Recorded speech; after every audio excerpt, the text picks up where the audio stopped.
Physical health index Orissa 67.8 ఉంటే మనం 20.9. 3 రెట్లు మనకంటే 3.5 రెట్లు ఉన్నారు, పైన ఉన్నారు. బీమార్ స్టేట్ అని చెప్పుకున్నాడు మన బీహార్ని, ఆ స్టేట్ కూడా పైన ఉంది. ఇప్పుడు మనం కిందకు వచ్చేసాం. అంటే ఇప్పుడు ఇక్కడ చూస్తే డెట్ సస్టైనబుల్ 0, అప్పు తీసుకొని రీపే చేసే శక్తి లేదు. అందుకే ఎవరన్నా డబ్బులు ఇవ్వాలని ఇచ్చే పరిస్థితులు లేరు మనకు. అందుకే ఎఫ్ఆర్బిఎం కూడా లేదు.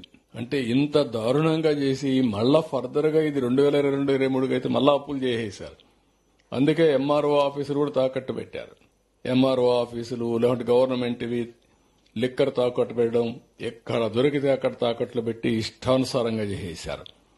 ఇది క్లియర్ గా నేను చెప్పింది కాదు, ఇది నీతి ఆయోగ్ చేసిన ఎక్సర్సైజ్. ఒక రాష్ట్రాని కోసం చేసిన పని కాదు. దేశ ఆర్థిక పరిస్థితిని అధ్యయనం చేసి రాబోయే రోజుల్లో దీన్ని ఏ విధంగా ముందుకు తీసుకుపోవాలని ఒక సజెస్టివ్ గా అడ్వైజరీ బాడీ అయినటువంటి నీతి ఆయోగ్ తయారు చేసిన రిపోర్ట్ ఇది.